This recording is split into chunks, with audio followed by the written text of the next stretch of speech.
gun to my head, when you said 2000's Grinch song, Bare Naked Ladies was my first guess for who was performing it. And I gotta tell you though, even as somebody who was an obsessive Ben Folds fan in my teens, I could not name the Christmas song that he wrote for this movie. I can name Ben Folds' Day After Christmas song. I know that one really well. I can't recall his Christmas Day song, but the one that immediately follows, I've heard a number of times. In 2022, two writers came together to finish what Universal Studios couldn't. A cinematic universe of monster movies called the Dark Universe. After 3 years and 30 scripts, their project was finally completed. Now, in 2025, they're back to attempt what's never been done before, a completely original cinematic universe entirely in podcast form. I'm Dalton DeShane. And I'm Dylan Roth. And you are now entering the Pod Universe.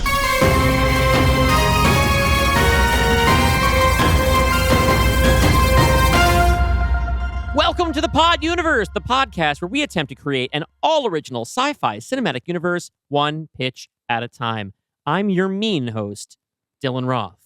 And I'm your, what are the other lyrics? What they call him Stinky, right? I think he stinks, stank, stunk for Stink, sure. stink, stunk. Okay, I'm your stink, stank, stunk host, Dalton DeShane, for sure. Yeah, together we have been That's why building... I'm in the podcast medium. Well, I mean, most mediums are not smell-o-vision smell-o-vision, right? Yeah, not yet. That's actually one thing the tech bros have spared us so far in the whole metaverse experiment, is that no one seems to be trying to make smell-o-vision or smell-based virtual reality a thing yet. Do you think smells are easier or harder than legs in the metaverse? I mean, legs apparently are the holy grail, right? Yeah, you would legs... think it was easy, but this is like, the way you think it would be easy to make a robot walk or jump. You can't do that. It's just, I think we'll get smell-o-vision before AGI. I'll tell you that much. I'm putting that down right now. Marker for 2026. In 2026, we will not get AGI. We will get digital smell-o-vision. Okay. Well, you maybe should place a bet on that on one of those insane apps that's legal now, or you can bet on war crimes. Yeah, Kalshi will probably let me bet on smell-o-vision.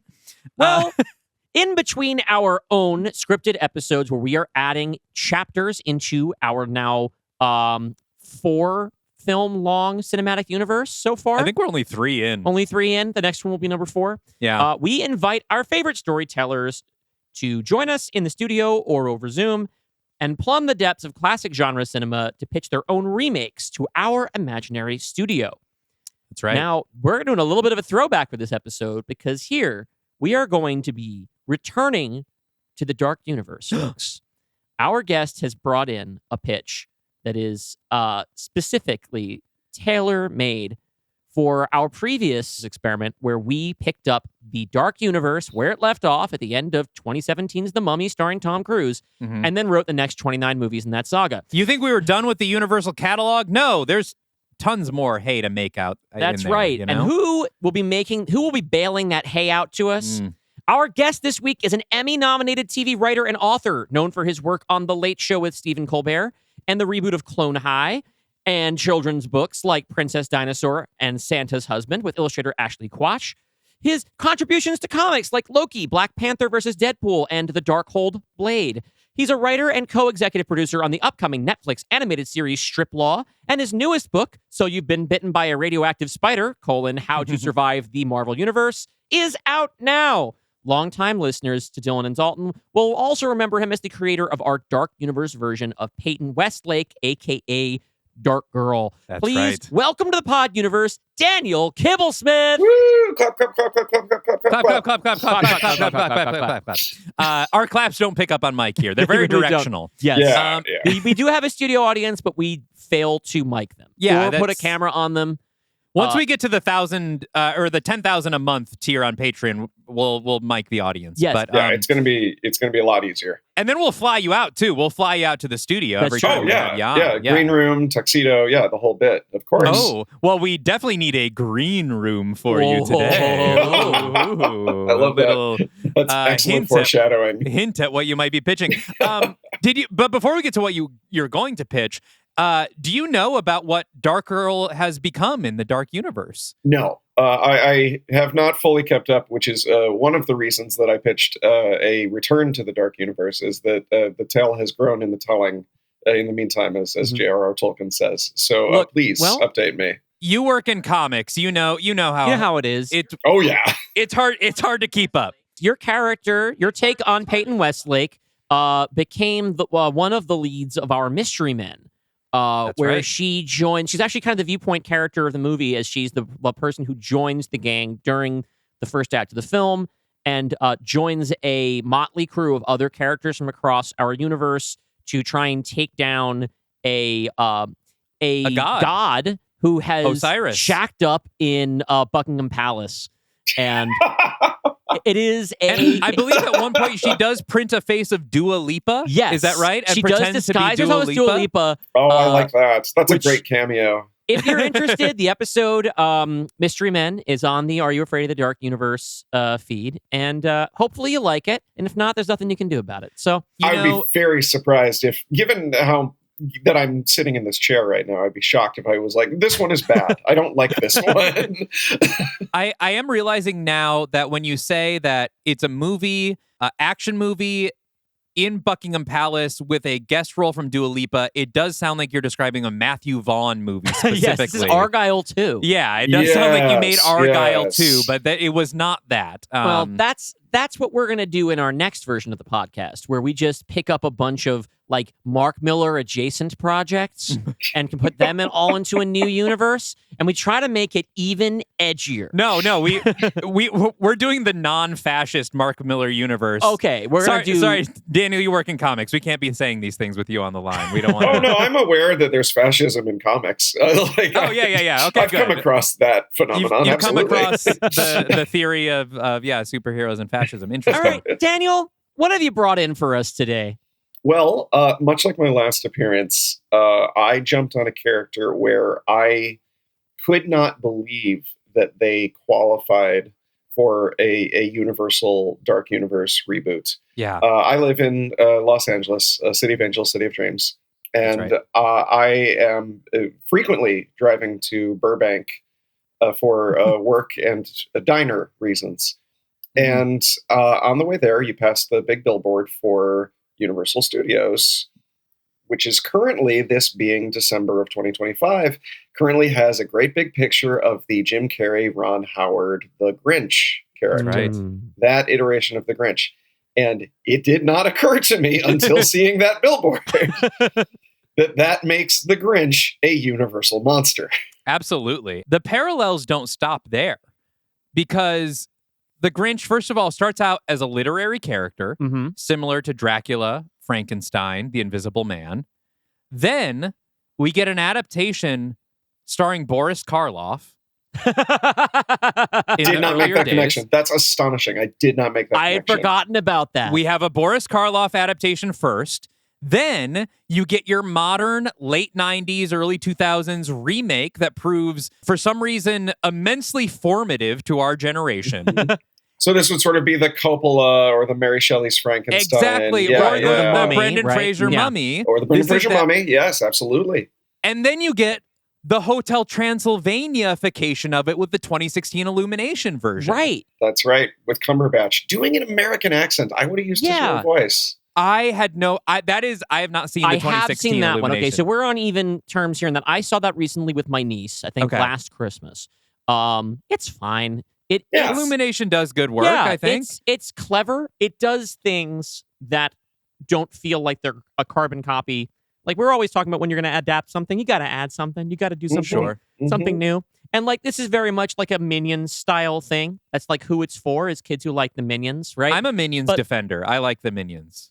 And I'll say nothing about it. I'm on record. Listen, at I like some the point, Minions. I'll get Minions pilled. I have a 3-year-old. It's going to happen. Your 3-year-old should doesn't be- like movies, I know. though. I should be so lucky that he'll want to watch a movie that I hate because it'll just mean that he has an interest in a movie. Daniel, how do you feel about the Minions? We need you on record. They're fine.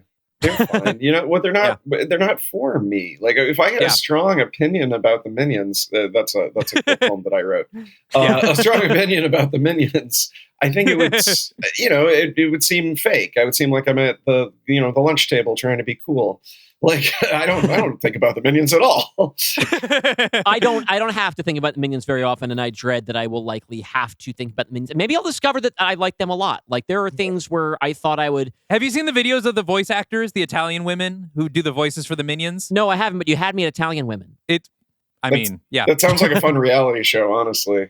There's on YouTube, I thought the Minions' voices were maybe computer generated or altered in some way. No, it is these two Italian women who just sound like that. And there are videos of them in the booth doing all that. And it's fascinating to watch. Ayana banana chipolata. Blue says they want me Stanley Capitan Belicaman. Blah, blah, blah, blah. That sounds really fun to watch. It's like when you watch the footage of them doing the Chili's baby back ribs theme. Yes. And it's just like, no, this is people at the peak of their craft having an incredible time. Exactly. And getting paid for it. Yes. Like I'm so like watching that. If I'm in a bad mood, I will find on YouTube the video of them recording the Chili's baby back ribs jingle. This is and extremely it will specific. fucking cheer me up because there is so much joy in it. It's barbecue sauce. Exactly. Sauce. We so all maybe need our that's what I coping would mechanisms get right now. Out of watching the Italian women in question perform as the Minions, right? Yeah, it's great. I went down a little rabbit hole because I know at one point some of the Minions were also voiced by one of the directors, the astonishingly named Pierre Coffin. Oh, yes. So I thought that was Dark Universe. appropriate to a Dark Universe podcast. French Canadian stoner Pierre Coffin. Yeah, if you don't have a director in mind for your Grinch remake, maybe Pierre Coffin will be a good fit. Yeah, step on up. Now, the thing about the Grinch as a universal monster is that it makes immediate sense on a sort of thematic level as well, because we're dealing with like a figure in isolation who is a loner, but is capable of being, if accepted, right, or if willing to accept love, is like is sort of sympathetic in a way, right? When you reflect back on the entire story, you realize this guy's not all that bad. To a degree that, well, we'll talk about the 2000 Grinch. I'm gonna have some words about the 2000 Grinch, but before we get to there, I'm so glad I forgot to rewatch it. This was my first time. I didn't bother. Yeah, I didn't watch I haven't seen the Ron Howard Grinch. That really radiates like you had to be. Oh, you haven't seen it at all. Okay. Cursed fucking vibe. That brings us to Daniel. What is your history with the Grinch? So I love Christmas. I mean, some of the books that you guys mentioned are Christmas books. I gravitate towards you're a published Christmas author. I'm a published Christmas author. I gravitate towards holiday stuff. And once you've done some of it, then it kind of becomes a chicken and the egg thing. So I think the last holiday thing that I wrote was probably the Kitty Pryde and the X-Men Hanukkah story in last year's Marvel Holiday Tales to Astonish. And before that, I was working on a book of Harley Quinn and DC Comics themed Christmas carols that's still available. Obviously, I wrote the book Santa's Husband about Santa and his husband who also looks like a Santa. So I grew up with a Jewish mom and like Hanukkah stuff around, but we always celebrated Christmas. And for me, I don't know if it's just that I really, really hated school, but as soon as Christmas break rolled around, I just really, really felt at home. And so much of it, we were such a TV household and such an animation household and such a like collect everything on VHS household, like really making a game and a hobby out of taping things, that a lot of my childhood was centered around television and recording things off the television, and Christmas specials was like, the Christmas of that, the Olympics of that, the Super Bowl of that. It's like, now it's time to watch all the special television and try to record it and organize it. So the Peanuts special, I've probably seen the most of any of them. I'm guessing Grinch maybe number 2, Garfield number 3. But I love them, and I'll put them on for my I have a 4-year-old, and she sort of like half cares. But I also think it's because media doesn't arrive with the sort of like imports and scarcity that gave it so much importance to me when I was her age, or I was just a big dork. So I love this special. I would watch, quasi-related sort of TV specials growing up where they were like, here are the voices behind, a bunch of cereal mascots, which is how I learned that the guy who did Tony the Tiger is the singing voice for Boris Karloff in The Grinch. And I'm a huge Chuck Jones guy. I think absolutely. that. So yeah, between, having Dr. Seuss books read to me and then finding out like, oh my God, there's an animated version of this and it looks like Tom and Jerry and it's like really good and the music is incredible. I love this special. And then when the live action one came out, obviously I loved Jim Carrey as a young person, but I was getting older and this seems to be skewing younger and, it didn't really appear to be for me. So I just sort of wrote it off. Yeah. I mean, very safe move. So it is to date the original, OG Boris Karloff. That's the only adaptation you've seen of The Grinch. I've seen the Benedict Cumberbatch one as well. Oh, you have seen that one? Yes, Okay. I've seen the more recent one. I think it's pretty good. I think it's hard to turn these stories into feature-length movies. Yeah. And I also think that movies, especially movies for little kids, demand a bit of like, maybe this is the studio it came out of, or maybe this is just an easy trap to fall into, but a bit of over-cranked Save the Cat, where he is kind of not allowed to be Grinchy for the whole movie.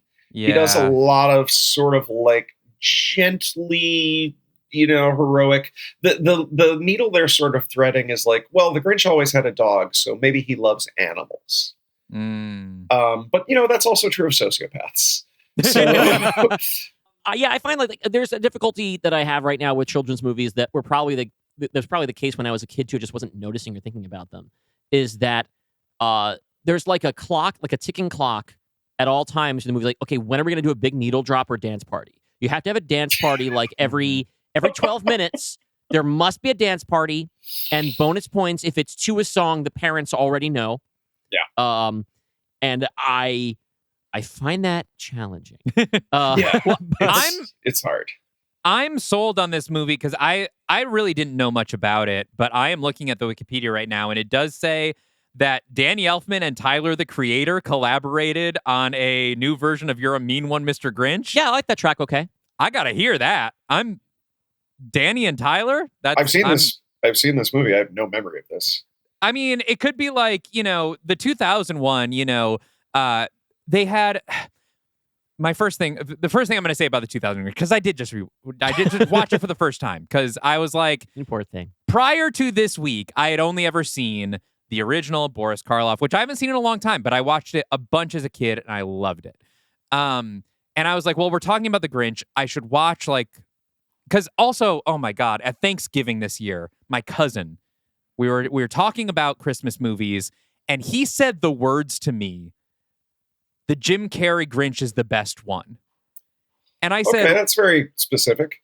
I said, what are you talking about? Like, I hadn't even seen it, and I knew that wasn't true. I was like, what about the original? He's like, no, that one's got Jim Carrey in it. And I was like, this can't be true. So I was like, I have to watch this. We're talking to Daniel about it. I haven't seen it. I'm not going to know what I'm talking about. And my cousin says it's the best one.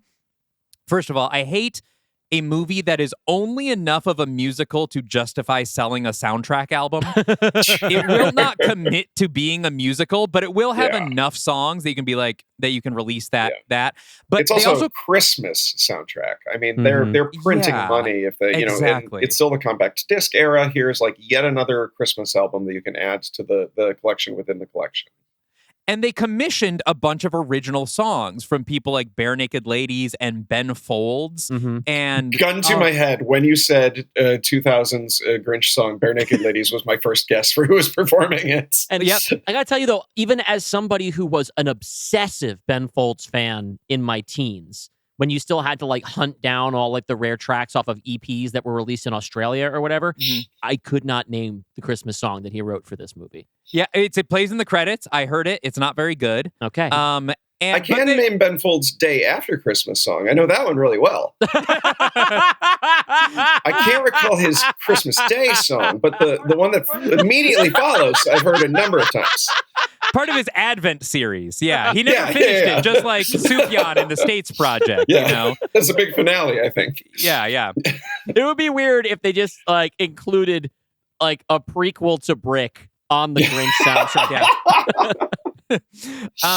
And by the way, Daniel, you said you're coming back in to pitch the prequel to Brick next time, right? Correct. The movie prequel to the song Brick. Right. It's a little confusing because there's also a movie called Brick. Yes. Anyway, there's a Bare Naked Lady song, and it's just, you hear it, a snippet of it in the background while everyone's Christmas shopping, and it's like, oh, I guess they have the Bare Naked Ladies in Whoville, but that's like, you know, They'll often commission one of these songs and then it's like barely in the movie, but you know, it gets you to stream the soundtrack or whatever. Mm-hmm. So I watched the 2000 Grinch. It is utter dog shit.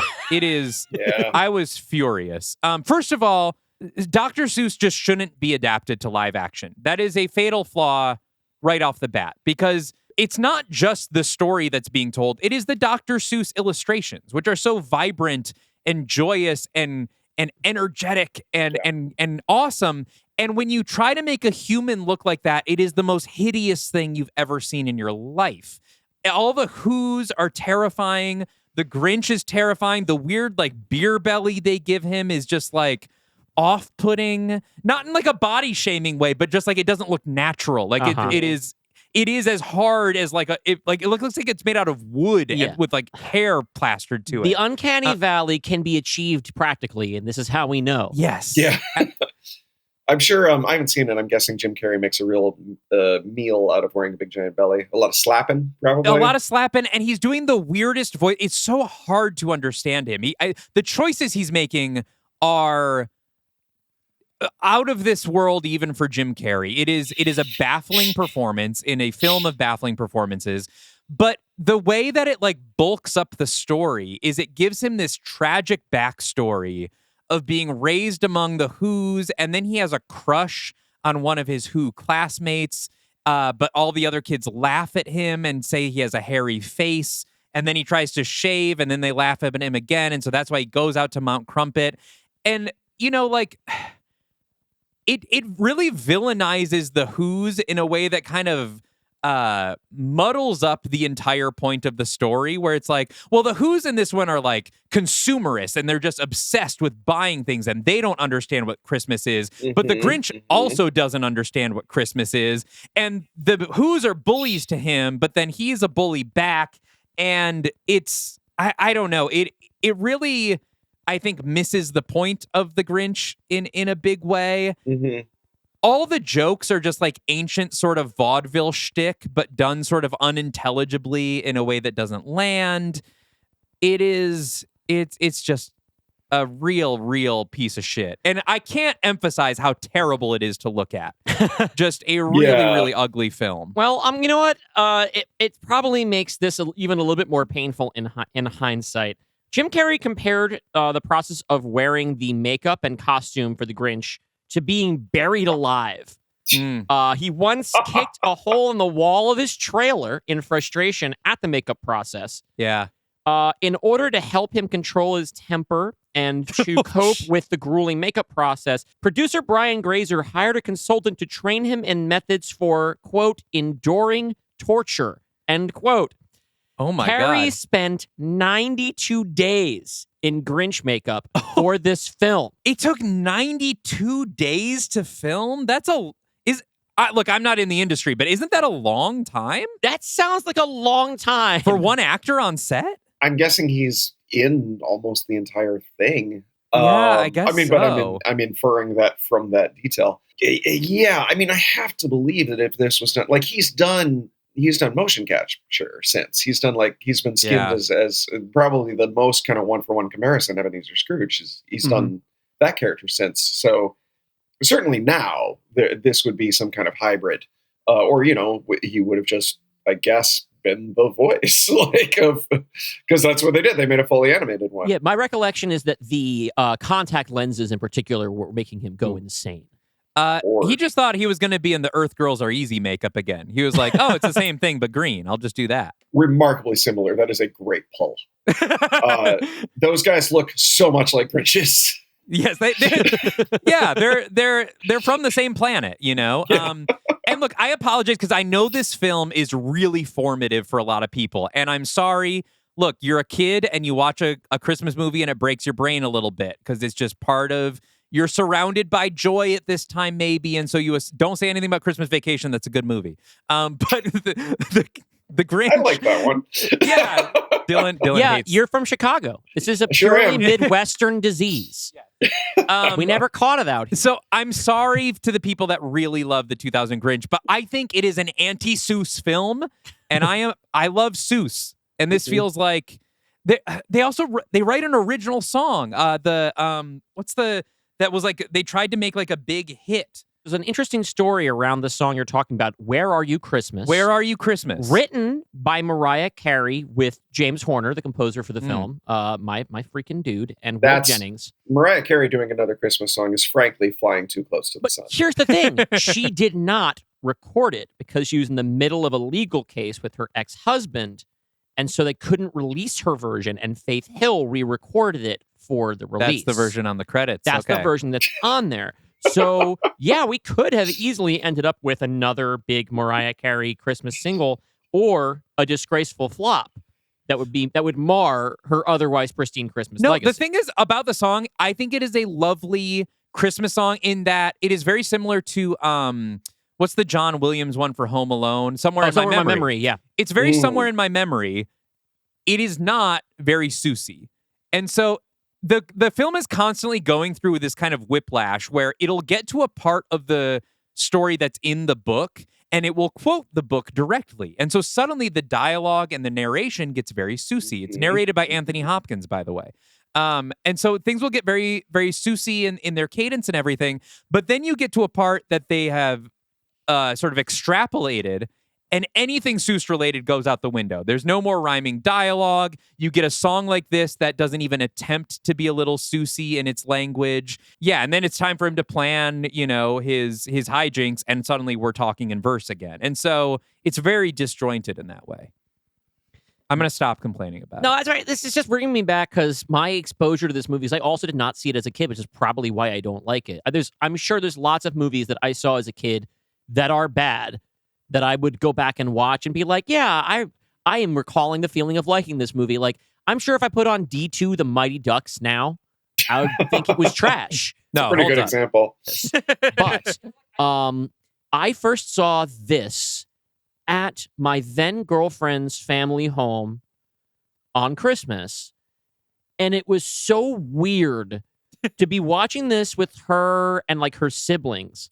And they're all like aglow and with this Christmas joy. That is such a weird experience. And I am like intruding on someone else's like traditions and you're like, I don't get it. Well, yeah, I mean, their whole thing was that they would watch that in the morning and then they'd have the Christmas Story marathon on all afternoon. Oh, that's and I hell fucking for you. hate that movie too. And I'm like trying to give it a fair shake because like the argument that they would make, which I think in general I still agree with, is this is kind of the way to watch that movie. It's just an episodic thing. You just have it on, you pop in and out. It's not really a movie. It is a really interesting discovery. To put that on for 24 hours and figure out that it largely works in that format is like fascinating. I would love to see like 7 more of those. I mean, they did make a second one, right?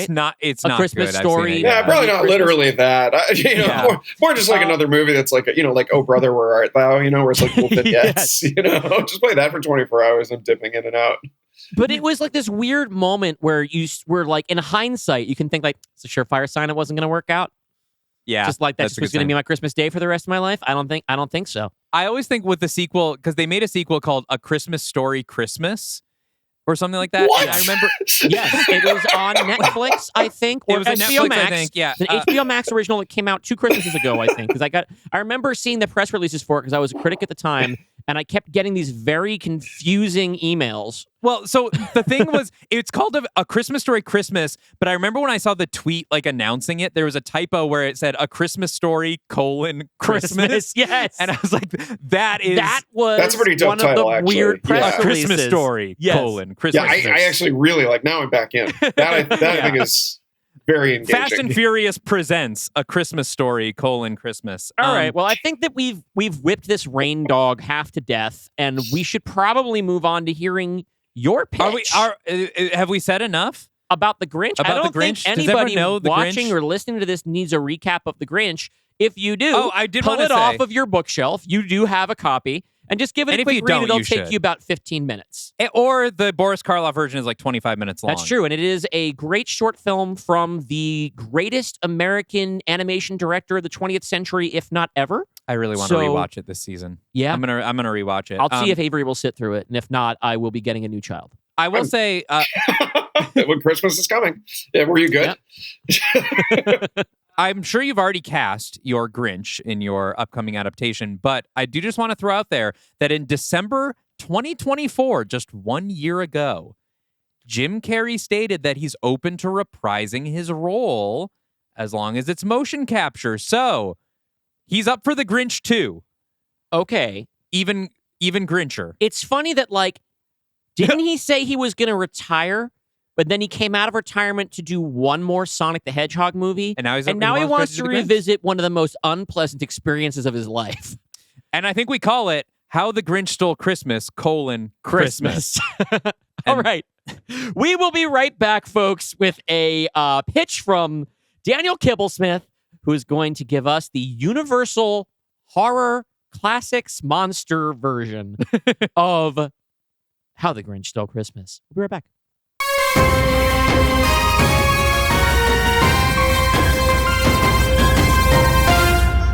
This episode has been brought to you by mad scientist Anthony Bowman's unholy creation, the Frankencast. If you're missing Frankenstein after the conclusion of the Dark Universe, the Frankencast has been watching and discussing Frankenstein movies for over 200 episodes. Each week, mad scientist Anthony Bowman and deranged lab assistant Eric Velasquez analyze and discuss a different Franken film in conversations that range from the insightful to the absurd. Join them in the lab every Frankenstein Friday, wherever you get your podcasts.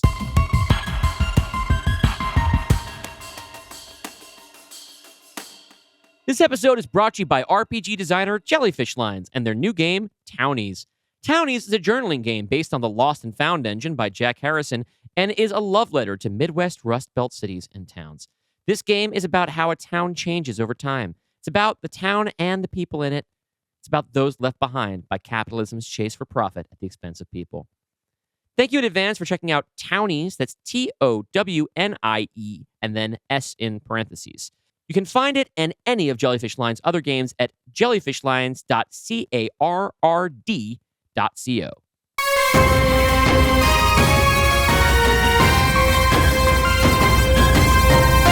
We now return to the Pod Universe. We are here with Daniel Kibblesmith, and we are going to hear Daniel's pitch for a Universal Monsters version of How the Grinch Stole Christmas.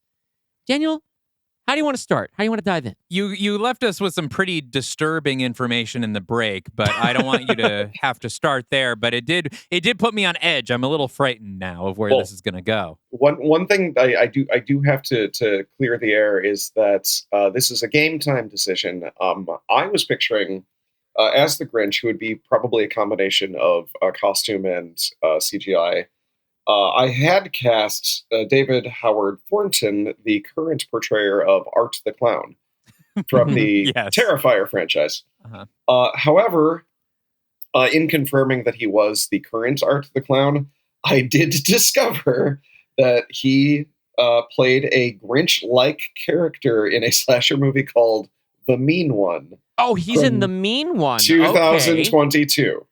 So he's So, already He's been done this evil already. Grinch. That is a bummer. great minds, perhaps the greatest of minds, are thinking alike on this one. So it's just Doug Jones. Let's just say it's Doug Jones. We'll do Doug Jones. Sure. He'd crush it. Why not? Yeah, I assume Doug Jones is all over the Dark Universe already, but you can triple dip on Doug we've Jones. actually never officially cast Doug Jones because almost every time we wanted to do it, it felt like it was too obvious of a pick. Yeah, I think he's like maybe our creature actor, at least some of the but time. not officially. Not yeah. officially. He gets brought up in those conversations a lot. Of course, we love Doug Jones. One of the best at what he does. Is Dick Warlock still alive? Did a Star Because Trek. I actually Sweet think man. he should. But yeah, Dick Warlock is still alive. He was. I mean, the name alone is immortal. He was one of the Michael Myerses, and I just love him because his name is Dick Warlock. He's a stuntman. Yeah, that's pretty good. I mean, if that's your name, you got to use it. And if it's not, and if you choose that name, you know what you're doing. Okay, so yeah, Doug Jones, because we don't want to be making the mean one too, essentially. Exactly. And I think mine is different enough. That seems to be a pure slasher, and you'll see that this one fits neatly into another genre. I'm also guessing the mean one is dog shit, and I'm assuming yours isn't. So mine doesn't exist, so it's safely in the platonic ideal.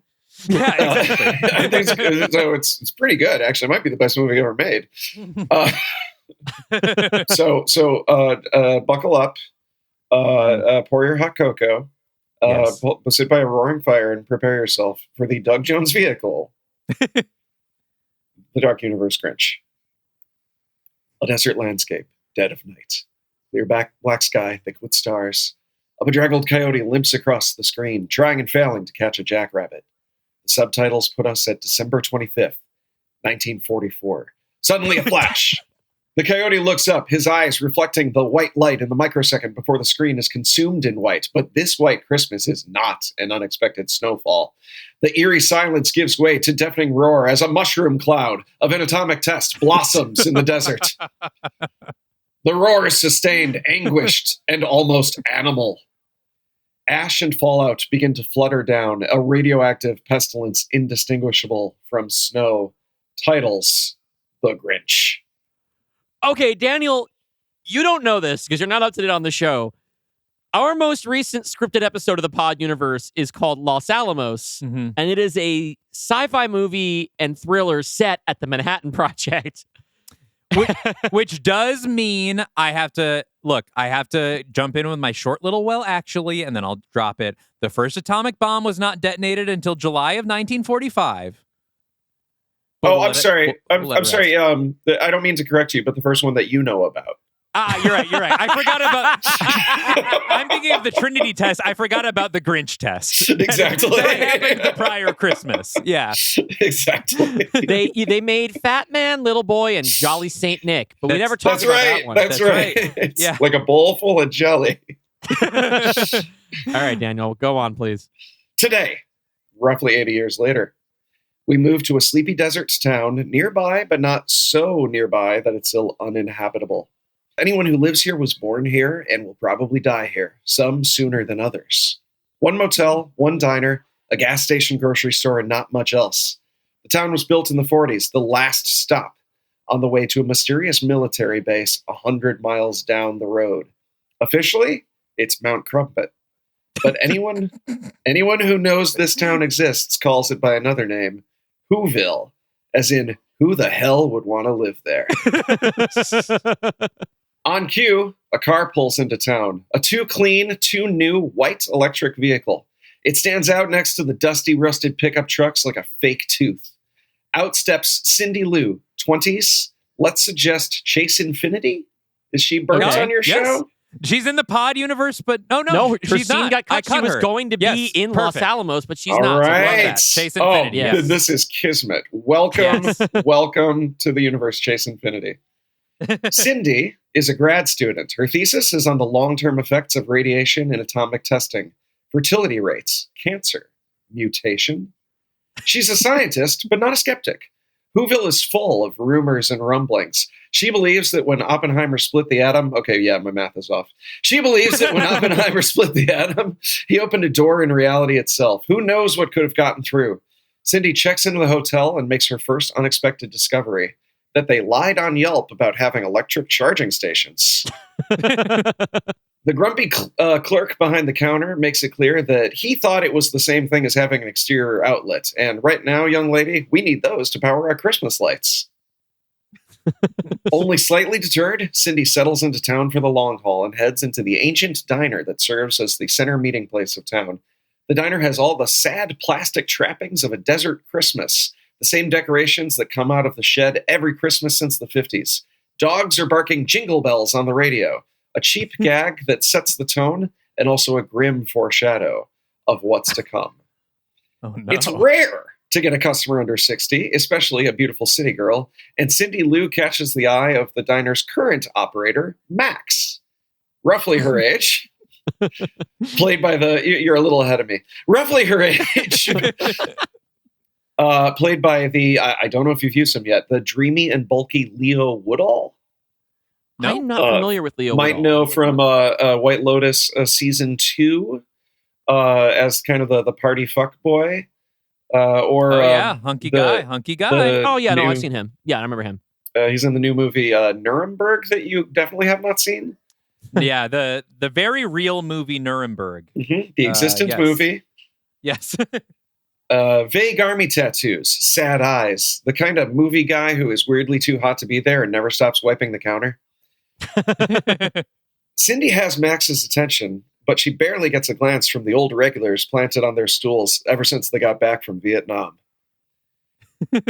Cindy explains what she's looking for in town, the rumors of something strange afoot in Mount Crumpet. Leo isn't buying what she's selling. There's nothing special about Whoville. It's probably the least special place on Earth. Max was raised here by his grandpa, took over the diner when grandpa became bedridden, and as soon as Gramps kicks the bucket, Max is getting out of here. But Cindy is cute and a breath of fresh air, and the two quickly become close. And they both clock that the other must be lonely. After all, who else would be out here 3 days before Christmas? Cindy doesn't talk to her family and has no time for Christmas on her scientific discoveries. But Max loves Christmas. He's the one who insisted on putting up the old decorations in the diner. And the next carol that comes on the radio, hey, am I allowed to sing a little bit of a real song, or will you guys of course. get in trouble? All right, the next... You go ahead, and if there's a problem, then there will be a little... We will put something funny in place of whatever you say. That's right. We'll put dogs barking jingle bells, but it'll be a new recording of actual dogs barking jingle bells, because that will be public domain. That's right. So, the next carol that comes on the radio is Wham's Last Christmas. He croons along badly. Last Christmas, I gave you my heart, teasing Cindy and cracking her up, while the grizzled vets roll their eyes at the indignity of young love. Classic rom-com moment. Mm-hmm. That night, the Christmas lights outside the hotel are slowly pulled down. Pop, pop, pop, pop, pop. It rouses the grumpy clerk behind the counter, who goes out into the now darkened courtyard to investigate, where he is brutally shredded by something we only see in glimpses, something more animal than man. The next day, Cindy discovers the locals crowded around the body. The county sheriff has been called, but he's so drunk and far away as to be totally useless. Mount Crumpet is on their own. What could have done this? Coyotes? A bear? No one is sure. But it got the grizzled old vets off their stools. In a town where nothing happens, everyone is suddenly wondering, what happens next? Cindy isn't going to wait around so it can catch her off guard. She convinces Max to drive her out to the border of the testing site to take some soil and plant life samples when they're attacked by the same beast. It pounces on Max, but then it does something unlike any animal, something with a human malevolence behind it. It stabs him in the back with a syringe, pumping him full of a glowing green liquid. Max doesn't see what happened, perhaps mistaking it for a scratch or a bite, but he turns to fight the creature off, pulling out a fistful of its fur as the beast flees on all fours. Cindy runs over to tend to him, but Max clocks that she seems more curious about the fur than Max's well-being, and she's right to be curious. It's unlike any animal fur we've ever seen, and it's as green as the glow of radium. The next, please. Sorry, I don't mean to interrupt. No, not at all. This is a pitch. At this point, how much of the Grinch, like in this attack, how much of, or whatever the creature is, I'm sorry, I don't want to assume it's the Grinch. How much of this creature have we seen? Is the look at the hair like really the clearest thing we've seen? Has it been kind of just shadows and... I treat this as, this is confirmation of what you already know. Okay. I think that in order for him to plunge a syringe in the back, you now see that this is like a fully humanoid figure with that like classic eggplant belly that we were talking about earlier. the little split palm tree tuft of hair. But I think crucially, I don't think you see his face. I don't think you see the degree to which he does or doesn't contain a soul, a humanity behind the eyes. Okay, great. And the green fur is, that moment of rest, that moment of realization that we're paying off what we've promised on the poster. Sure. Well, I just wanted to clarify what we're picturing in our mind's eye right now. The next day, Max is bandaged, but he's acting weird, irritable. Is he just upset with Cindy because of the way she reacted? His life was fine before she showed up. He's also having little seizure-like tics. She tries to ask what's wrong, but he barks at her to leave him alone. Barks being the key word. Max storms out of the diner in a strange fit of rage, as if called by some silent frequency. The old vets watch him go. This just got interesting. By night, we see Max on foot. He's gone closer to the testing site than anyone has ever been, agitated and feral, his eyes reflecting on the moonlight like the coyote in our opening. He scrambles over a barbed wire fence and looks around, sniffing and snarling. There, in the Los Alamos-esque town that's a different town. Different and more secret. Yes. Different and more secret. He sees a silhouetted figure, tall and lanky like a furry emerald slender man. Max approaches the creature cautiously and then submissively gets down on his knees and lets the beast man pet his head. For the first time, we hear the Grinch speak. Good dog. The next day, Cindy finds that Max has left the diner and gets the full story from the old vets who come in regardless of whether the place is open or closed.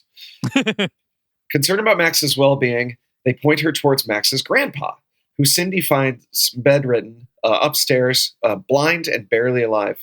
With his last fading breaths, Max's grandpa utters a deathbed confession that he used to work at the military base, and it was more than a nuclear testing site. It was a place of forbidden World War II-era occult science, a place where they played God and used the power of the atom to open a door to a world of monsters. One day, something or someone got through.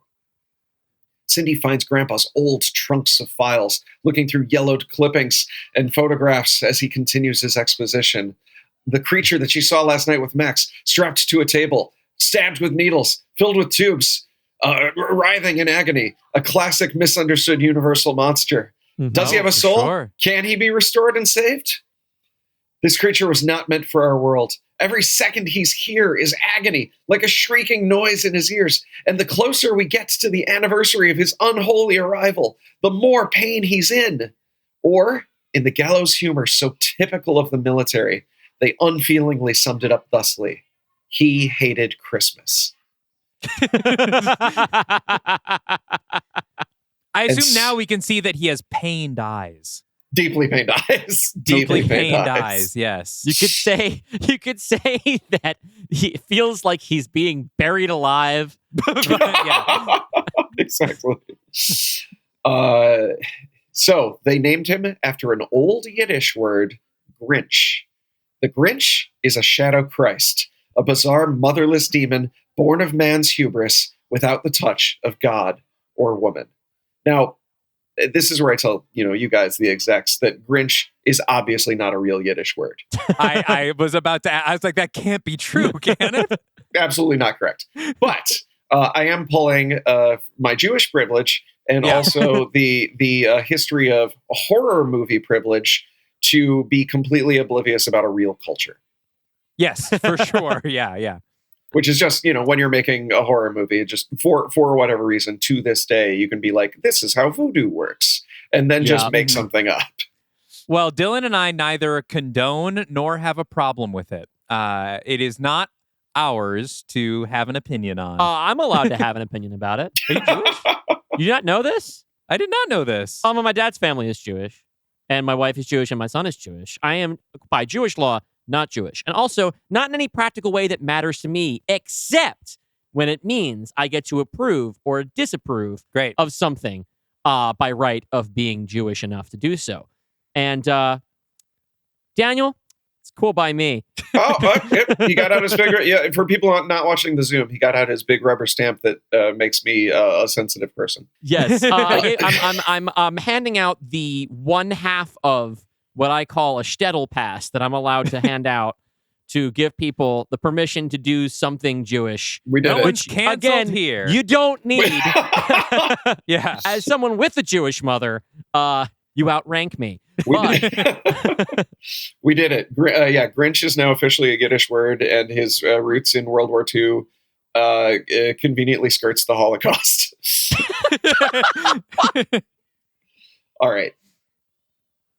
They restrained the creature. They tortured him. They experimented on him until one day it broke free and it killed them all. The grandpa was the only one left alive. The place was fenced off, buried in paperwork and barbed wire and smokescreen. Having finally made his grand confession, Grandpa dies. Cindy now believes that this Grinch has Max and recruits the old-timer vets from the diner to become a hunting party to go find him. It's Tremors meets Predator as the ancient vets get strapped and head out into the military base where, of course, they're picked off one by one, and Cindy is captured by the Grinch and strapped to the same table where he was experimented on all those decades ago. That's when in the shadows she sees Max, now a radioactive mutant werewolf-like creature born of the Grinch's experiments with his own DNA and the local coyotes. Is there any of the original Max left in him?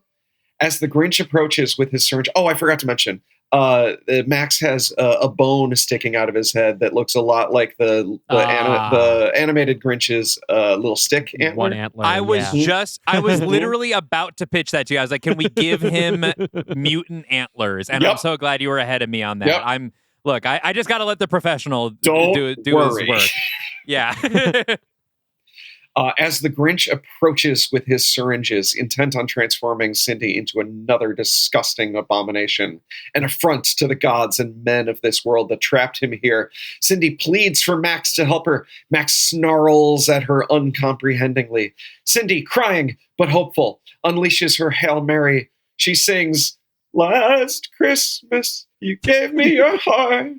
The Grinch covers his ears, shrieking in pain. Weird weakness, but convenience. She sings louder. Max seems to calm. He looks from Cindy to the Grinch, and in a voice more animal than man, he says, "Cindy!" The Grinch, fighting through the agony, struggles towards Cindy to stab her with another syringe, but Max the Dogman leaps into action, tearing into the Grinch and giving Cindy the time she needs to escape from her restraints.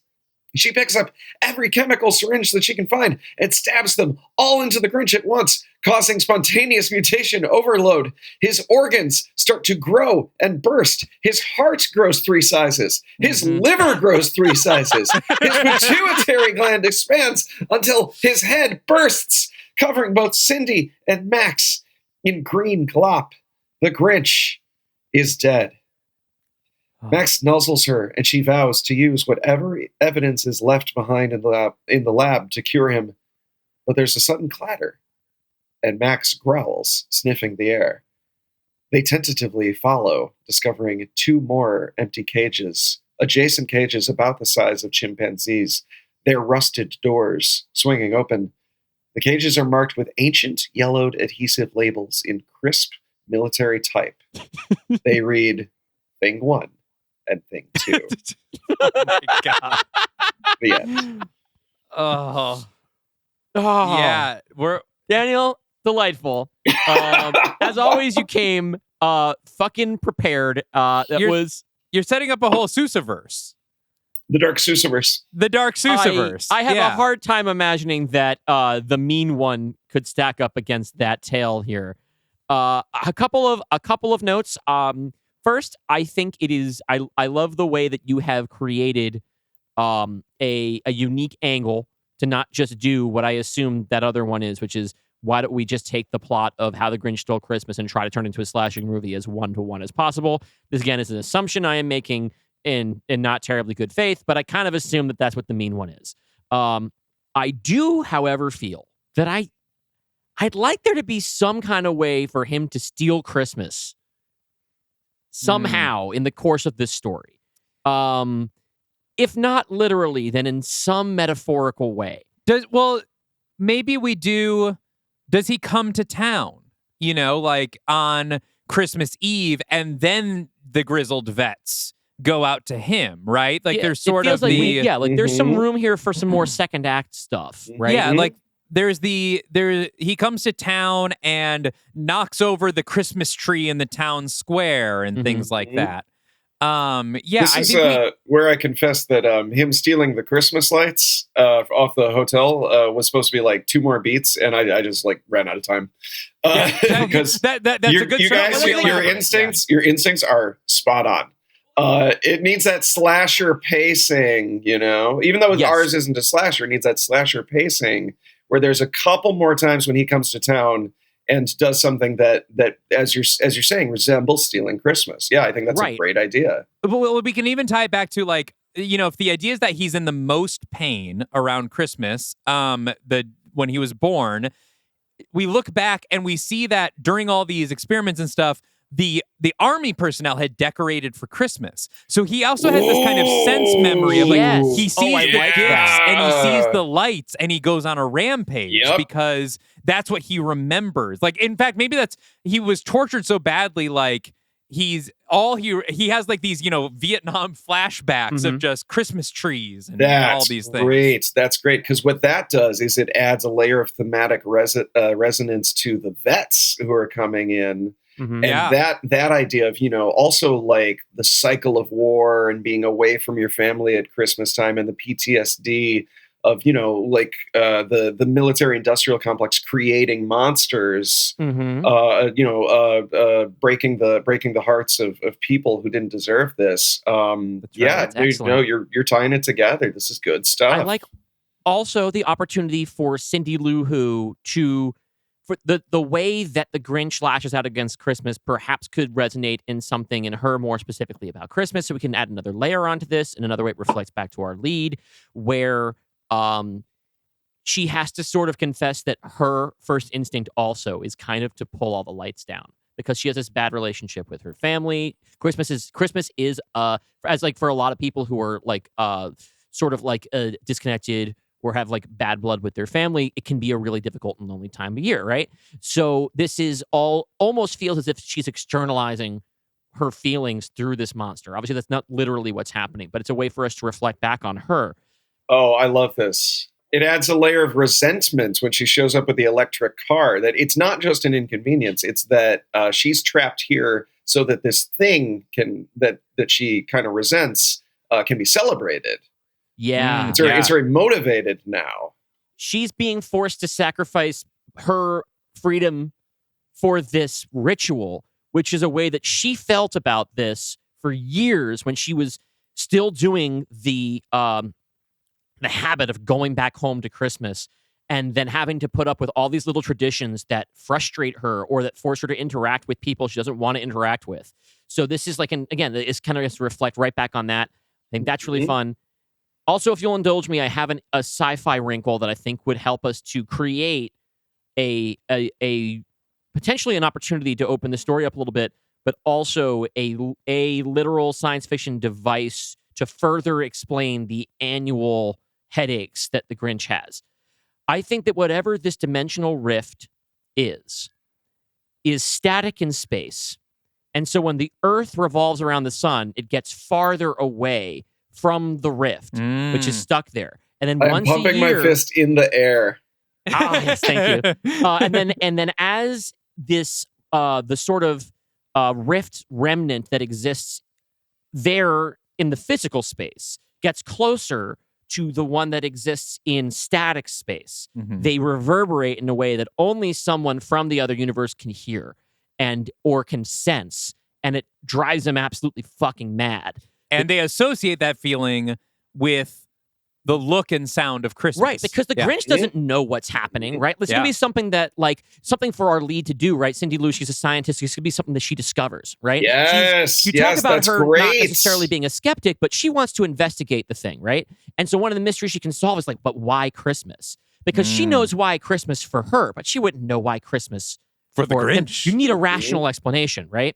So she finds that, and that's a cool thing. And that can also be a thing that maybe we can give them another objective beyond killing the monster that they could explore, or they could tie in some way. Like maybe it's easier to kill the Grinch when the rift is open, or maybe they need to close the rift or something like that. Just to getting him back through the door, is a very logical. I adore this. And I love the way the Christmas lights reaction as well. It feels like so universal. It's very, fire bad, right? It's very like the monster has been through something. I do have a pitch for how we make the Grinch's weakness add all together. Okay. So I think I like the Last Christmas bit, but this will also save us a little money on licensing. Because always a good idea. Always a good idea. Look, we gotta save our budget where not everybody can afford the bare naked ladies. That's right. Yeah, we'll be getting Dalton DeShane and the Traveling Show to contribute to this soundtrack. We'll write all the original songs.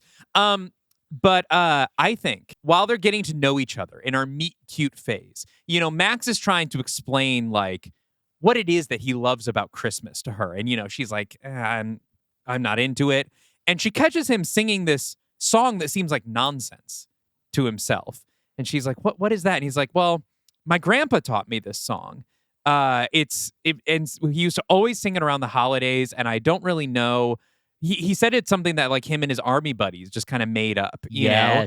And it's homie. It's a little Fahu Forez Dahu Dorez. Yes, bring carol. It home. Yes. And so she learns this from him, but because he was taught it by his grandpa, they were singing it at the base around the Grinch while he was being experimented on, while he's in pain. So when she comes back and she's trying to get Max to wake up, she sings Fahu Forez Dahu Dorez because that's his song, and it kills the Grinch. And I'll tell you or what hurts else. the Grinch because, buys them some time before he gets kicked back through the tear in space, maybe.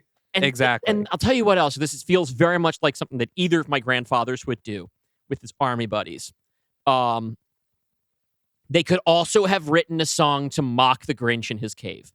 In his cage. They could also have written a song to mock the Grinch in his cage, and they write, "You're a mean one, Mr. Grinch."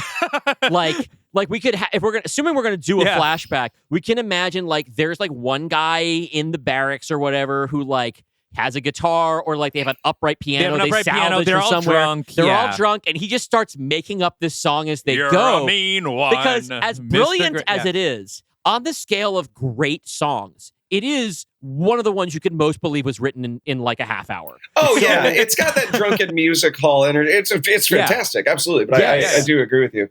I feel like that's an opportunity for us to work that in there as well, and they just improvise it, right? And that could be another song. Like that's where they get the name Grinch from the story, right? Mm-hmm. And like the old vet who was bedridden from the diner shares the story and the name with Cindy Lou Who, and Max will recognize the song because, not knowing what it's really about, he has also heard that song because those old army guys used to sing it every Christmas. It's this generational holiday trauma, generational military trauma. I love this. I would also another thing that I regret not having more time and space for is dialogue from the Grinch. And all of this extra lore really lends itself to him having kind of like a villain monologue, like an explaining himself monologue, which of course could be something along the lines of, "They sang without mercy. They sang without feeling. They sang through injections and chemical peeling."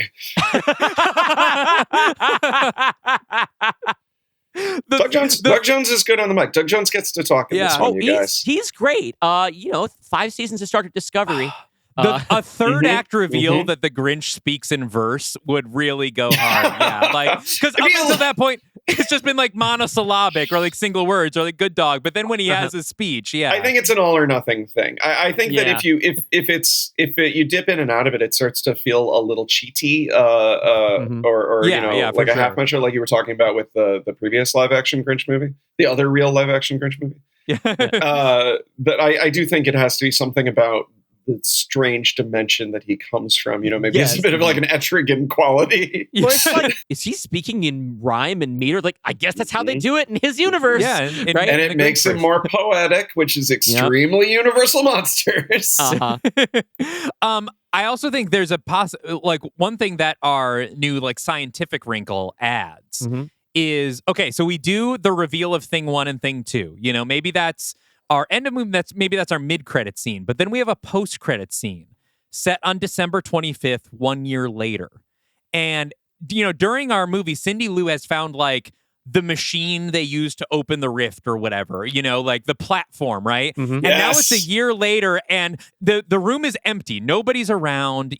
Cindy, it's abandoned once again, but the rift starts crackling to life because it's December 25th and some green fingers poke through and not then cut green to black. not green fingers. Okay.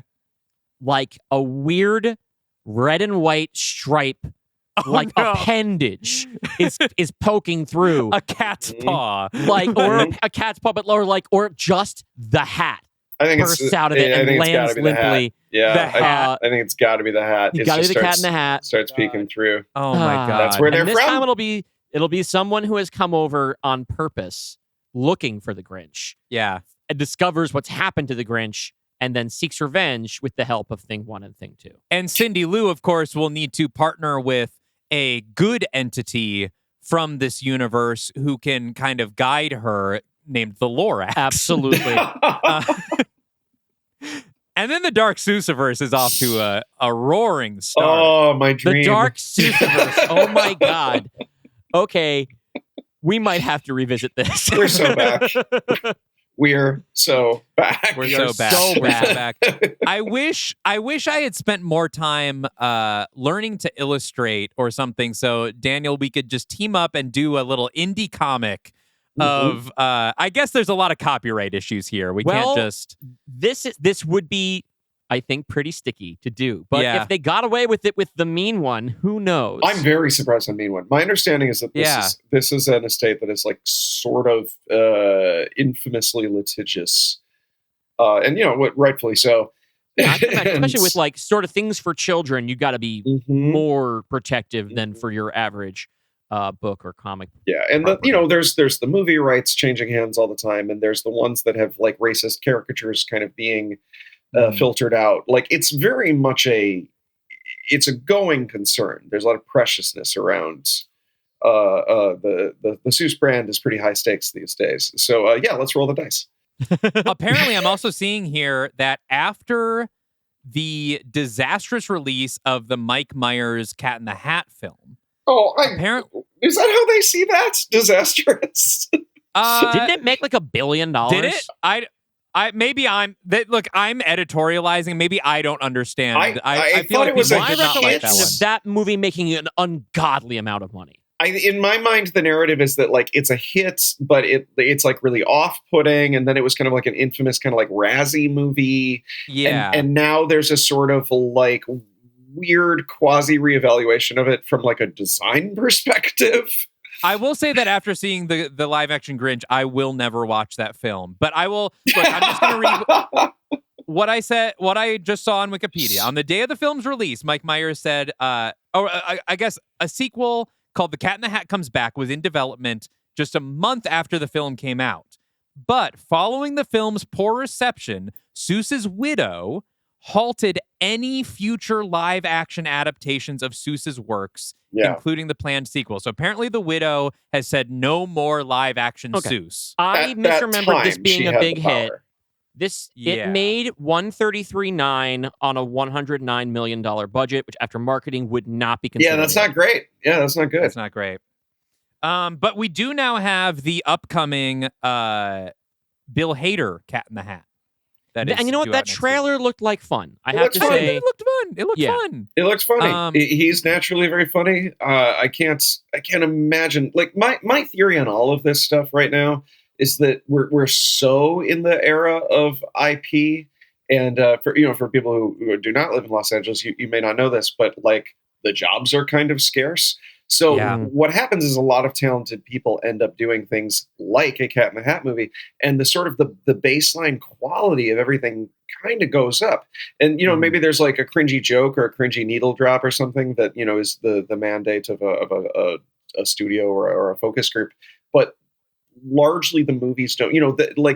The Super Mario Brothers movie feels like a cousin of the Grinch movie. Or the Jim Carrey Grinch movie is this thing that's like really just kind of the IP and name only, and like fueled by cocaine, and like how do we figure it out? How do we who even cares if we use the game? And I think that the Jim Carrey Grinch is, this a bit of a bridge where people my age are like, you added a lot of weird stuff. And then you watch the animated Grinch and it's pretty uncontroversial. Maybe it's not your favorite movie, but you would never say that this is like a laughably bad failure. It just might not be something that resonates with you. Yeah, I think, we've kind of rightfully have a very knee-jerk reaction to these things these days. I think especially with, you see like all the, we're talking about this in the middle of this like Warner Brothers, Netflix, Paramount, just like no good options, like kind of fiasco. And so it's easy to look at all of this stuff and just have this like distaste for any IP corporate kind of stuff. But I think you're right that like and I don't begrudge anyone that. Anyone who says, fuck that, I'm not seeing a new Cat in the Hat movie in 2026. Yeah, good. I don't care. Like, do your thing. That's very understandable. Seeing the trailer for 2026 Cat in the Hat after watching the 2000 Grinch, I'm like, yeah, I'd much rather have this. Like, I like in the trailer that like there's different animation styles for when you're in the Cat in the Hat's world versus when he's in the real world. Like, that's cute. I think that's a cool decision. Does it need to exist? Absolutely not. Right. But definitely probably not. When those are the only jobs that you can get, if you can get the green light to do something interesting, to do something different, which became so much easier to do, I gather, since Spider-Verse. Yeah, that's sort of the one we're circling. Gamble, yeah. Right. And then Spider-Verse and Lego Movie right before it. Right. And then I would also throw Barbie in there as this sort of like we're looking at this stuff differently. The money people are looking at this stuff differently. The artists are looking at this stuff differently. Is it plan A? Maybe not. Yeah. But do I think that like if I was offered, the Sneetches, I would work very hard on it, and I would try to have it, have a lot of like integrity and good jokes in it. And this is why we believe that Vera Drew's Echo the Dolphin will happen. Oh, we believe that movie will be we real. Deserve that. Yes. Also, can we just shout out?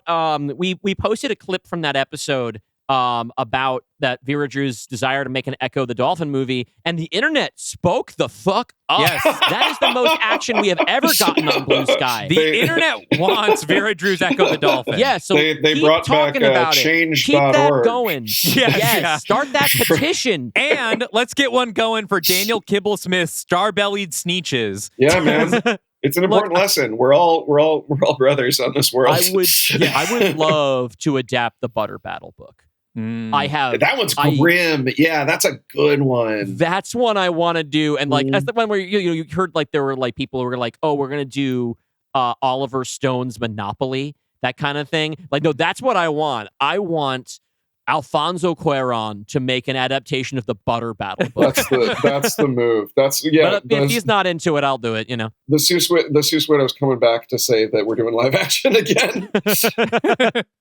And I'll be doing Hop on Pop. I remembered Butter Battle book. I'm just confirming on Wikipedia that it's a later Seuss, and it's 1984. It's not peak Cold War, but it's kind of peak Reagan Iron Curtain kind of. And it's just so explicitly about nuclear war. It's so explicitly about mutually assured destruction. I was in second grade when I read that book. And I don't even know if I ever read it again, but I remember it so well. Granted, my brain at this point is already primed by classic Star Trek to read like political allegory stuff. Yeah. But like they weren't crazy about nuclear war either, I don't think. On that show, not much. They were fond of it. Their destination, their preferred destination. Yeah, I grew up at that point in my life. I had, for a 6-year-old, seen an uncommon amount of classic Trek and classic Twilight Zone, and every third episode is about maybe don't do nuclear war. We gotta knock it off, fellas. And obviously today it'd be probably an analog for the Chinese AI singularity versus our AI singularity, but that's what makes it a timeless classic, son. Yeah. The Chinese are going to invent smell-o-vision before AI. That's right. I am calling that in 2026. Do you guys know about You're Only Old Once? No. So this I've read that. Yeah. I just learned about this. So this was a Dr. Seuss book he released on his 82nd birthday. And it's a classic kind of Dr. Seuss book, but it's for adults. And he was spending a lot of time in hospitals because he's old and having a lot of illnesses. And so he started, while he was in the hospital, sketching all the machines and stuff. And so he wrote a book in verse, just like a children's verse, but for adults about getting old. Wow. And I got it It's for my very parents for beautiful, Christmas this year. Yeah, I hope they don't take it the wrong way, but I just think it's really beautiful and like funny. And it was his first book for adults in 47 years. I had no idea about it, but That sounds really interesting. Yeah. I have the copy upstairs if you want to read it in 15 minutes before you leave. Yeah, maybe So on my way wild. out the door, you know? I think the market has changed a lot, but my kid has some Dr. Seuss books. It's not, as proportionately like looming large as it was for my generation. But I think like incredible writer and artist and underrated from a cartooning perspective is what I always bring up. Because they are obviously children's book illustrations, but he was also a cartoonist. Yeah. And the way he what he brought to both of those sort of overlapping spaces is pretty remarkable. And you're saying that you think your Grinch absolutely does all of his work justice. Better, and probably. Yeah, better. It doesn't just carry on his legacy, it elevates his legacy. Yeah, I think between the three of us, we really fixed some stuff. Yeah. Well, Daniel, this was an incredible pitch. I think we've really got a winner here. I think the Dark Seussiverse, I wish we had come up with this before we started the pod universe. Right, because this could be a whole arm that we could just put you in charge of, the way that James Gunn was supposed to do Marvel Cosmic in the MCU. Oh, yeah. This could have just been your whole wing of our universe. I think we can still make that happen, I think if you want to come back next season, sure. we would love to hear what you're doing next. Hey, if there's anything I love, it's a December tradition. So... So next year we will have Daniel Kibblesmith coming back to do How the Grinch Stole Christmas 2: Christmas, which has the Cat in the Hat coming through the portal. Well, let's not pigeonhole. Daniel, you can come in next Christmas and I've pitch got whatever a you year want to come up with something truly insane. But we would love Yeah. if we made the Dark Seussiverse a Christmas tradition here. That could be cool. If you feel that way, hey, hit us a comment on YouTube or Spotify. Hit us up on social media at the Pod Universe, wherever we are on social media. Yes. And that's exciting. It makes a great segue to Daniel Kibblesmith. Where can people find your work and your social media presence? And what do you want to talk about? Sure. I really appreciated the intro. I'm very excited about the adult animated comedy Strip Law coming out in February. It's created and run by my friend and frequent collaborator, Cullen Crawford, one of the funniest people in the world. You might know him from the tweet about killing E.T. with hammers. That is like, oh yes, there's like weirdly like this thing that won't die. But in addition to that, he's probably the funniest person I know, and I truly believe that when Strip Law drops, if you love things that we were influenced by in the room, like the whatever your favorite season of Simpsons is, or Detroiters, or just comedy. That's what this show is delivering. It's about lawyers in Vegas, and it's funny and it's gross and it's unapologetically comedy. So really hope everybody checks that out. Oh, and when you do, this is true. When you do check it out, when you're done watching it, click the double thumbs up on Netflix. Netflix really likes the double thumbs up. If you click single thumbs up, believe it or not, that's bad. So either really, because Netflix is a computer company, and they have their own rules that I am learning. So you can do nothing, or you can click the double thumbs up, but do not touch the single thumbs up. All right, the single thumbs up get dumped in the field like the tubes in Lost, I have with the no journals. idea. Yeah. Here's the I thing. have no idea. I've never hit any of those buttons once, and that means it's my fault Sense8 got canceled. Yeah, Correct. that is your fault. Correct. Yeah, and no now one we're has. never going to get the Wachowskis on the show. Yeah. Thanks, Dylan. By the way, really liked Sense8. we can cut this if I'm wrong, but am I crazy? Or is Branson? Branson's working on also working Strip on Law? that show. Branson's on the show. Yep. Oh, yeah, Yep. we should bring that up. Previous guest, Branson Reese, who did also on the writing staff of that Ghostbusters, show. also on the staff of Strip Law. Branson So, like, this is on the voice acting staff of the show as well. Oh, hell yeah. Yeah, awesome. so I cannot mean- recommend this more highly to the podheads. Yeah, if you're a fan of this show, you are absolutely going to love Strip Law. I mean, I'm very excited for it. Yeah, it's the first time I ever set a reminder through Netflix to watch anything. I've never used that feature before. Hey, that's probably good too. Yeah, well, that's right. right. Because you and Branson asked me to. So. Yeah, exactly. Yeah, it's up there. It's up there. Yeah, you may have seen me doing it on Blue Sky. You can also set a reminder for it, which is more sweet data for the data company. Well, that's the thing. Yeah. I wish more people knew about this. Like, I only know, first of all, the double thumbs up thing now because you're telling me directly, and I only knew how important the reminder thing is to the people who finance these shows when you and or Branson explained it on Blue Sky. It's crazy. It's like giving your electrician 5 stars. Just do it. They'll get fired. Yeah. But so Strip Law's coming out in February. February. Go through your Netflix history right now and double thumbs up all the things that you like. Anything you love, bring back Inside Job. Just go. Yeah, double thumbs up, Strip Law, and anything else? Yes, the new book is So You've Been Bitten by a Radioactive Spider, How to Survive the Marvel Universe, from Chronicle Books, which is a very funny hardcover handbook about how to survive the Marvel Universe if you've been deposited there. It teaches you how to handle your new superpowers, how to handle being the only person not on the team or on the team without superpowers. There's a table where you get to roll a 20-sided die to figure out your superhero name. Let's see, we teach you how to speak Groot. We give you a lot of real world advice about like how do you climb a wall? How do you lift Thor's hammer without straining yourself? So if you liked the worst case scenario guide, because it did have all this like technically real but very implausible advice, we've written one for the Marvel Universe. And if you're buying gifts, I was surprised but not shocked to find out it is very popular with children, with kids about 7 to 12, because they really love behind the scenes and lore and manuals and stuff. So if you're trying to get a kid into the Marvel Universe, this is sort of an interactive atlas and almanac of the Marvel Universe. And it reminded me that I loved, like, whenever they would do a cross section of the Baxter Building and show you, how the Fantastic Four. Those like DK or whatever books where you get the Star Wars or Star Trek ships.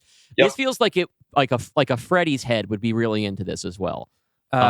Kids like superheroes, I'm learning. That is something interesting. I'm expecting that to be burned out at some point the way that we don't care about cowboys. But so far, I mean, I live in Queens. Spider-Man everything all the time. Yeah, now, is there hometown hero? Is there a section for people who don't have superpowers that just says "Do not live in New York City" in all caps, underlined? Is there a real estate guide to like disaster probability? The way you have like flood maps. That's sort of the whole book, honestly. Like it's really like it's less of a one-liner and more of like a tonal approach. So if you're like a damage control fan, like this is a very damage control kind of book. That is one of my favorite premises in Marvel Comics. I frequently think about how, like, in the Marvel New York City, like, would it be most affordable to live in Midtown? And all the billionaires live, like, way out in Brooklyn and Queens. Right. The Hamptons is even more expensive. Yeah. Like, the artists and the people who, like, can't afford any kind of rent are living on 42nd Street on Broadway because, you live there and your apartment's going to get destroyed. These are questions I have always really wanted to explore for 10 years. I have been occasionally jotting down notes for a rock opera in the style of the Hold Steady called In the Shadow of the Baxter Building. And it is about 2 kids from Jersey who are about to graduate high school taking the train into New York for a party, but it's Marvel's New York. And so, like, there's a bunch of stuff. It's actually, I think a trio of kids because there's 3 main characters in most Hold Steady albums. So we sort of have our equivalent of Charlemagne and Hallelujah and Gideon. And the one who's the equivalent. This is not great radio, what I'm doing right. If you love the Hold Steady, let us know in the chat. Anyway, the point is that one person's a mutant and her friends don't know yet. And so this becomes like a story about all of them getting through, like a coming-of-age story told in the form of something like Craig Finn spinning a yarn Kerouac style over some rock music. But I've written like 2 songs worth of lyrics about like this story, and I started it like long before we met, and I will never finish it. If you really want to hear In the Shadow of the Baxter Building, please comment below. But for now, I do. You just you sold a can bitch to me. for now, you can read the very real book by Daniel Kibblesmith while you wait for the Dylan Roth rock opera. Yes. To be clear, one of these is a product you can buy and enjoy right now, and the other thing is even more imaginary than the imaginary shit we usually talk about on the show, and that I will probably never write it. A new layer of hypothetical. Yes. It's fake pitches all the way down. Anything else, Daniel? I know you are so you've always got so many irons on the fire. Yes. I would love to have fewer. I'm working. I'd love to have one big iron. I'm kibblesmith.com on Blue Sky, but like I also just like block a lot of people, so I don't know if we'll have a good time. I'm Daniel.Kibblesmith on Instagram, but like that's meta, so that's bad. I do update my website, which is kibblesmith.com. And if you go to your local comic book store, and you may have to ask for them specifically, but I have Rick and Morty comics coming out right now, and I have Darkwing Duck comics coming out Hell right now. yeah. Thank you once again for coming on and pitching us a lovely holiday tale. Yeah, Daniel, this was a treat, man. An absolute Did not pleasure. disappoint at all. Yeah, we're gonna let Daniel go, and we're gonna take care of some. We're gonna take care of a little bit of a pod business for y'all right after this message. Daniel, thanks for coming on. Thank you so Gentlemen, much. Stink, stank, stunk.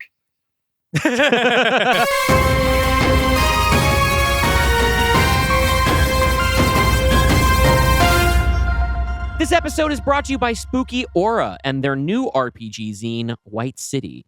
Spooky Aura's White City is about occult investigators patrolling the 1893 Chicago World's Fair for supernatural threats.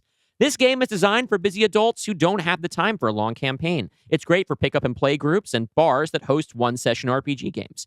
A table can build characters, grab a mission card, and start a game in minutes. Fast character creation, a simple 2d6 resolution mechanic, and a driving question to give players a specific problem to investigate and solve in about 3 hours.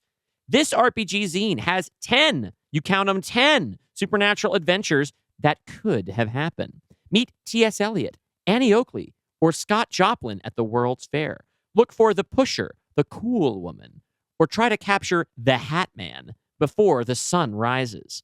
White City is a dynamic, engaging role-playing game designed for busy people. Check it out and play when you can. You can find it and a bunch of other RPG zines at retrofitgamescompany.itch.io.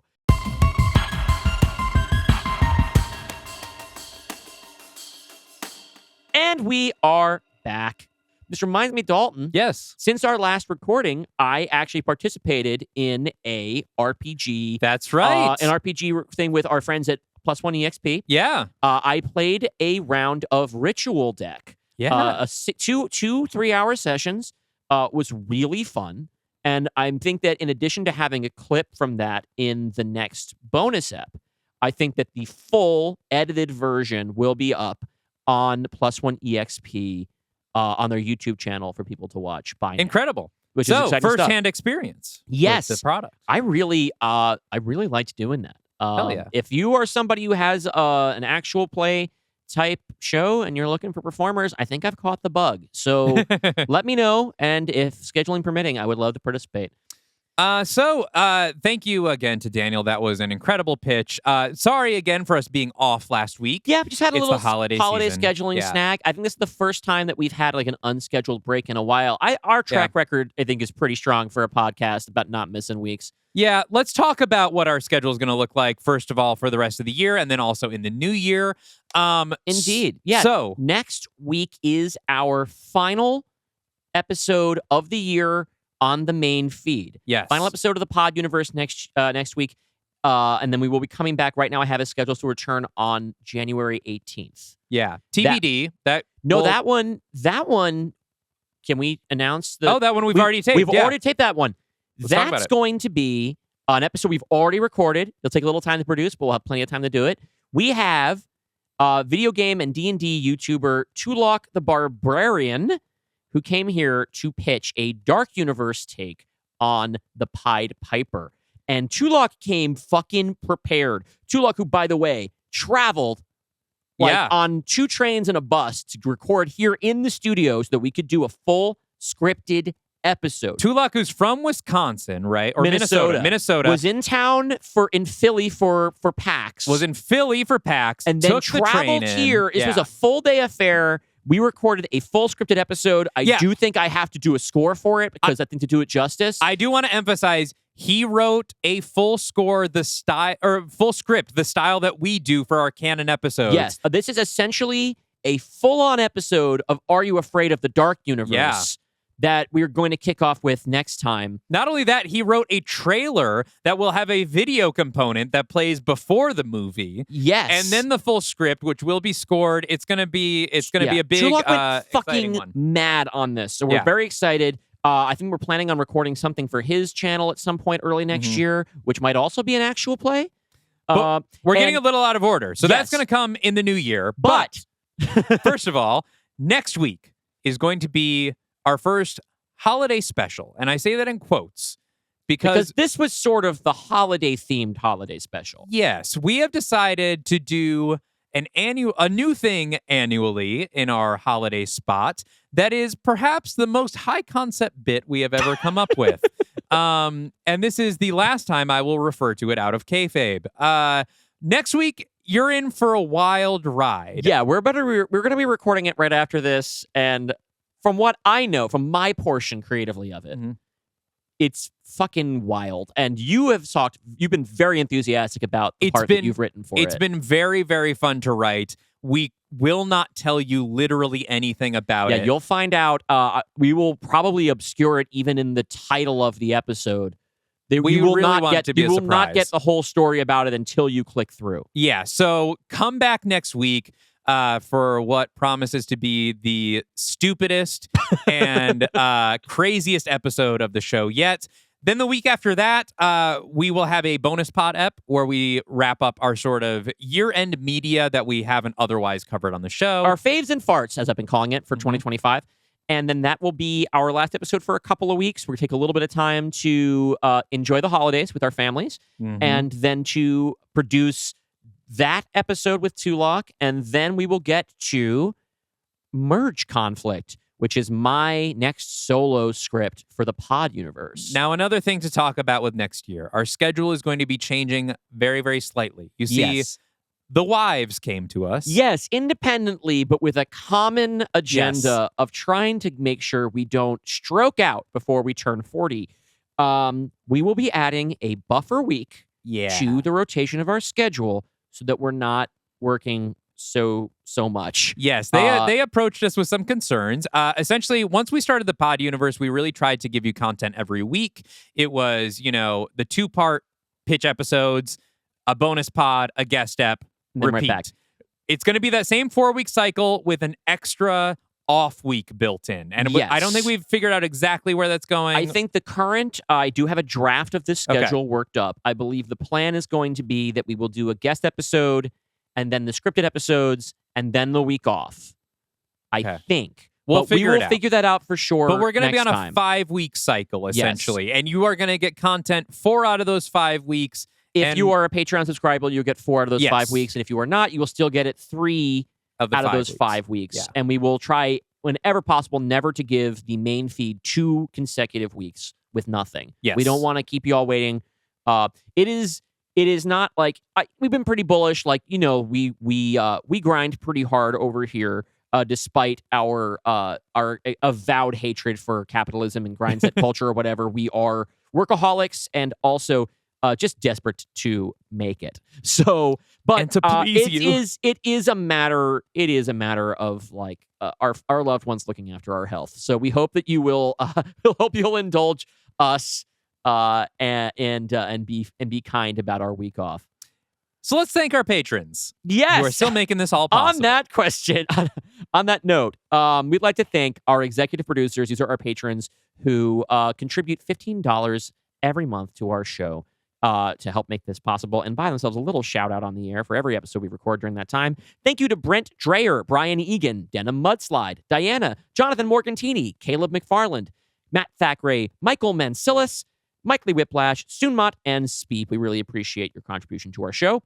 And a big thanks to our studio executives. These are patrons who contribute $25 a month to our show. In addition to a shout out, they get to pick one of the studio mandates that we talk about and do a rough pitch for on the bonus pod. Thank you so much to Alyssa, the Pazuzu apologist, Bill French, Beerus, Brandon Bullock, Dracatella, Jasper Stark, Joe Valiant, Cadle, Moose, Rich Mays, The Wayfinder, and Weiss Belladonna. We really appreciate your support of our show. Great. So we are going to go and record our holiday special next. And as for sign-off, I did write down... do we have a new one? I wrote down one that came from Social Justice Rogue.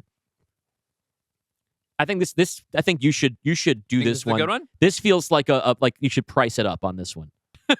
This one might be a little long to stick around forever, but I will price it up. The idea now is I think that we should do a different one every week. Okay.